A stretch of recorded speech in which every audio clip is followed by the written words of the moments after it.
Pumpkin spice. Two words that elicit mouth-watering excitement in many a gay girl and they, myself included. But there's a lot more to these two words than meets the ear. And tonight I want to take you on an etymological tour of the history of these two words, and then talk a little bit about what we can learn from that. We'll talk a bit about how language changes and language attitudes, and then also what we can learn about Indigenous versus Western perspectives on history. So let's dive right in. We'll talk about the word spice first. I'm going to do them in reverse order. So the word spice in English comes from an old French word, épice. And that old French word is also where we get the modern French version of this, épice. That accent mark on the E and often the caron in French, the little kind of hat on letters, indicates a letter that used to be there and is no longer there. And that's what's happening here. Épice became épice in French. That old French word comes from the late Latin word species, which at the time meant spices, goods, or wares. And that late Latin word in earlier Latin meant kind or sort. And that's an interesting jump in meaning, and you can kind of see how you get there, right? If you walked into someone's shop, you could see like all the kinds and sorts and types of things they had, all of the wares, all of the goods they had. So this changed in meaning over time. That classical Latin word comes from a Proto-Indo-European verb meaning to observe, this verb spec. Now, Proto-Indo-European is the common ancestor language for all of these languages. This is the Indo-European language family and its present-day distribution. So all of these languages are related. They all go back to a single common ancestor, spoken by probably this small tribe in the Eurasian steppes. And over time, this tribe spread out, and its different dialects started diversifying more, and those different dialects became distinct languages. And those languages diversified and became distinct languages. So what you have is you wind up with the Romance languages descended from Latin in Western Europe, the Germanic languages in red in Central and Northern Europe, the Slavic languages in Eastern Europe and Asia, and then the Indo-Aryan languages in South Asia. That's right, English is in fact related to Hindi. Now they're on opposite ends of the language family. The two languages have diverged so much that it's very, very difficult to tell these days that they're even related, but they are. And linguists can actually wind the clock back on all of these languages and look at what that original Proto-Indo-European language used to look like. And that's what we call it. We call it Proto-Indo-European. That's the hypothesized ancestor language that all of these descend from. So that's how we know that Proto-Indo-European had this word spec. We're able to look at not just modern languages, but we're able to look at documentation like clay tablets of Hittite from 4,000 years ago. And that gives us hints at what that Proto-Indo-European language looked like even closer to that point in time. Proto-Indo-European was probably spoken about 6,000 years ago, but we can still make pretty accurate reconstructions about what it looked like. Now, if you're wondering, how did we go from observe to kind or sort? How did that meaning change happen? That seems like a big leap. How are they even related? Is this just like they happen to sound the same, so linguists just assume they must have come from the same word? Well, no, this is actually a fairly common change in meaning that we see in other languages and other words in different languages around the world. So when you observe something, you're paying attention to its outward appearance. Over time, classical Latin developed a noun referring to the outward appearance of something. It was a noun based on that verb form, observe. And that, of course, led to the sense of the shape or form of something. The outward appearance of something was the shape or form of it. And that, in turn, led to the meaning of type, kind, or sort. So you have this pretty drastic change in meaning, even to get to classical Latin. And then from classical Latin, an even more drastic change in meaning to the modern meaning of spice or spices. And there's lots of other what we call reflexes, like modern derivations, modern descendants of that Proto-Indo-European word spec. And a lot of them have sound changes where that K sound is changed to an S or a sh sound, but you get all of these words: aspect, auspicious, conspicuous, inspect, perspective, respect, spectrum, spy, suspect, etc., and many more. There's many different reflexes of this word. I just illustrated one type of sound change where you have that K go to a sh or an S sound, but there's another type of sound change which I think is just really fun, and it's called metathesis. And it's something that happened in English as well. So what happened is in Old English, anytime you had two consonants bookending a R sound and a vowel, that R sound and that vowel switched places. And this is what metathesis is when two sounds in a word actually switch places. So the word bird used to actually be pronounced brid, and the word horse used to be pronounced hros, and the word bright was pronounced beocht, and the word third was thrid, and we still see evidence of that old pronunciation in the word three. The reason three didn't change is because it wasn't bookended by consonants on either side. So this rule has a very specific place in which it's applied. The Old English verb werkan, which meant to work, is where we get our modern word work, but also where we get the word rot from, again with that vowel switch. So metathesis, really fun process, pretty natural. It happens in languages all over the world all the time. And this is what happened in part with that word speck from Proto-Indo-European too. That changed to scope, and the K and the P switched places in ancient Greek. And that gives us all of these modern words: bishop, episcopal, horoscope, scope, skeptic, telescope, microscope, and various others. So that's the word spice, and we'll come back to kind of what we can learn from that in a minute. Now let's talk about pumpkin. So when I started doing research for this talk, I didn't know where pumpkin came from, but I had an initial hypothesis because I know that many words for North American plants and animals are borrowed from indigenous Native American languages.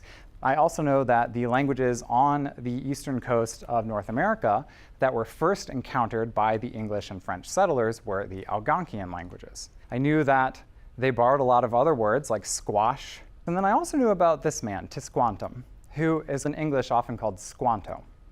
Now, Tisquantum was a member of the Patuxet language community, which was kind of a dialect of the Massachusetts language, or as they call themselves, the Wampanoag language, and that's where the state of Massachusetts gets its name.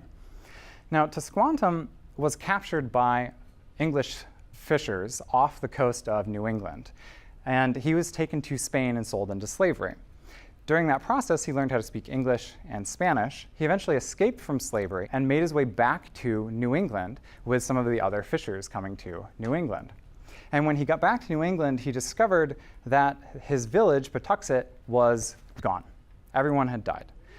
And this was before the English settlers had settled in that part of New England.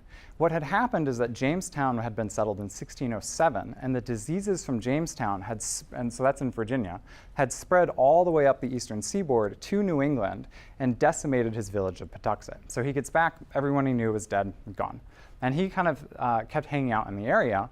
And then in 1620, the Pilgrims arrived at Plymouth, Massachusetts. And they find this abandoned village where the woods had already been cleared, and they say, well, this is great, we can just make our village here. So they did. They founded Plymouth on the site of the Patuxet village. And then Tisquantum, who continued to come back to the village from time to time, did so, came back and suddenly found all these English settlers there, comes out of the wood and in English is like, hey, nice to see you, do you have any beer? Like literally, that was apparently some of the first things he said to them, because he knew how to speak English.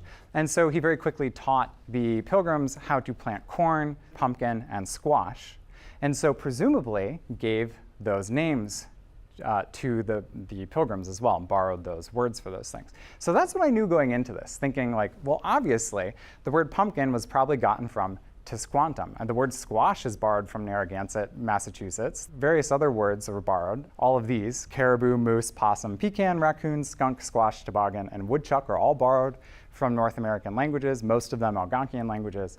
So it just seemed quite plausible to me that this has got to be from an Algonquian language. I'll go look it up in the OED, and that'll be that. No problem. So I go and consult the Oxford English Dictionary, and I go and consult the Chambers Dictionary of Etymology. And it turns out that, according to them, pumpkin is not from an Algonquian language. They say it comes from the early modern English word pompillon, which was borrowed from French, like it sounds, plus this diminutive suffix kin. We still hear this diminutive suffix sometimes if you have like pet names for people like, oh, my little lovey kins. The kin at the end of that is this kin suffix, that diminutive. A little aside on that, that's also the kin at the end of napkin. A nap was a cloth. And so a napkin was like a little cloth. It's related to nappy, like a child's like diaper cloth. That's also where we get the word map from. That N changed to an M sound, and maps were originally drawn on cloths, and so they just referred to the map as the thing it was drawn on. It's also related to the word apron. You know, apron's a piece of cloth. What happened is that the word apron used to be naparon, And people misanalyze that original N as being part of the word a instead of the word naparon. So a naparon became an apron, and we got an apron.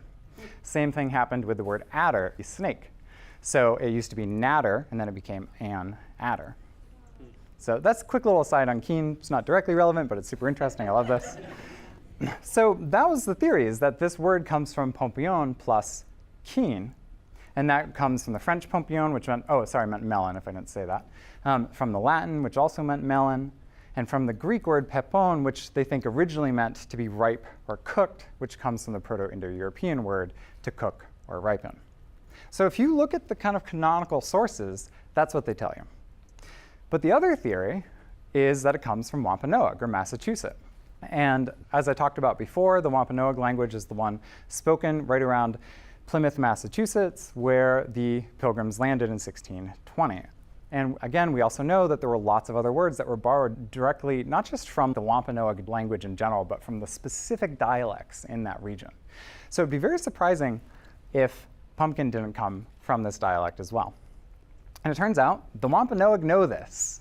On their Language Reclamation Project website, they have a list of words in English that are borrowed from the Wampanoag language. And one of them on the left here is pumpkin, popukun. And it literally means it grows forth round. One of the really cool things about Algonquian languages, among many others, is that words often have three parts to them. They have an initial word, part of the word that's the root that kind of indicates the action, so that would be the growing here. Then a second medial part that refers, usually some sort of like classifier, it tells you things about like the shape or size of the object, and so that's the round part here. And then there's a suffix that tells you if it's like a noun or verb. So the Wampanoag have known for generations that the word pumpkin was borrowed from the Wampanoag language. So why isn't it in the OED? Why isn't it in the Chambers Dictionary of Etymology? And the question is, what's that? Oh, yes. So, if I'm being objective about this, what evidence do we have for thinking one of these is the correct theory versus the other? Well, we know that it's not too uncommon for European words to have been applied to animals and food items and things in North America. It happens. We didn't always borrow the words directly from Native American languages. So, for example, the word turkey actually comes from the country Turkey, not any Native American language in North America. It's because guinea fowl were originally imported from Madagascar through Turkey, and the early settlers thought that the turkeys in North America were a subclass of guinea fowl, so they classified them as that. And then over time, the word turkey narrowed its meaning to just be that. We even called corn turkey wheat for a little while, just kind of a quick aside. Like I said, though, in favor of the Wampanoag theory, we know that Tisquantum taught the Pilgrims how to plant and use pumpkins. It would be weird if you didn't teach them the word for it. We know that the word squash comes from Massachusetts, Narragansett, one of the dialects. Also succotash from that as well. So ascot and ascotash are the Wampanoag words that those come from. We also know that folk etymologies are common. A lot of times we borrow words from other languages and we don't realize they're a borrowed word, and so we think, oh, that's clearly from this English word or this European word. So woodchuck has nothing to do with wood or chucking. It's from the Cree word ochek. Cockroach has nothing to do with cocks or roaches. It's from the Spanish word cucaracha. So these are folk etymologies, people who didn't realize that these were words that were borrowed, and so they said, oh, I understand the English pieces of this. So that could be what's happening here. So what's the answer? Well, it is my informed opinion as someone who works with Indigenous Native American languages and has a focus in studying language change and history, that it's probably both. It probably was the case that it was borrowed from Wampanoag. I think that's extremely likely. And that English speakers then applied a folk etymology to that borrowing and said, oh yeah, pumpkin, like we know that word, it's from Pompillon and Keen, right? Not realizing that it was in fact borrowed from an indigenous language. So what can we learn from all of this? Well, from Spice, I think we learned that language is always changing. And this distresses people. People get very upset about the fact that language changes, but I hope in illustrating the history of Spice, I can show that this is really natural. It's been happening for thousands of years. Kids have been, quote, ruining the language for as long as there's been language. Like, you kind of got to make your peace with it. Like, these are all very natural language changes. So this is one of the reasons I like to talk about language change and language history, is because I think it helps combat some of these language ideologies about how language ought to be. There's not a right and wrong to language. There's just what's conventional. And there's what has social prestige attached to it and what doesn't. As for pumpkin, I think this shows us something really interesting about Western versus Indigenous perspectives on history. Specifically that the Western perspective often gets privileged. And contrary to the point about racism, which I do think is accurate in part, but I don't think it's always that, and I think it's important to recognize this. Sometimes it simply is just a difference in available resources. So the Wampanoag language community has one native speaker, and she learned how to speak the language from archival materials written in the 1600s. They don't yet have a dictionary of Wampanoag published. It's simply not available. They don't have the resources they're working on it, but they don't have the resources to have done that yet. So is the lexicographer at the Oxford English Dictionary going to be able to go check with every speaker of every Native American language on the Eastern Seaboard is there a word in your language that this could come from? Probably not. Moreover, even if the Wampanoag did have a dictionary already, they might not want it public. They might not want it available and accessible to the Europeans and their descendants who were the very people who took their language from them. That's exactly how the tribe I work with in Louisiana feels. This is a very small tribe called Chitimacha. Their last native speaker died in 1940, and we're making a dictionary based on archival materials that a linguist put together in the 30s. The Chitimacha feel their language was taken from them, and they kind of want to keep it in the community for as long as they can before they make these materials public. So a lot of times this privileging of this Western perspective, well, obviously it would be wrong to deny the prevalence of racism in a lot of the analysis of history. It's also important to recognize that sometimes it's also just a difference in resourcing as well. Most of the languages of the world are extremely under-resourced, and that makes a really big difference on what we think we know about history. So I think it's important to recognize too that if you're a historian or if you're just learning about history in any aspect, that a lot of times the information simply might not be there to give you that indigenous perspective as well. It's there, but the resources simply haven't been such that they've been able to make that publicly accessible in the same way as a Western perspective on history has. So I think despite kind of the basic nature of pumpkin spice, I think pumpkin spice linguistics can actually teach us quite a lot about language change, language ideologies, and indigenous history. Thank you.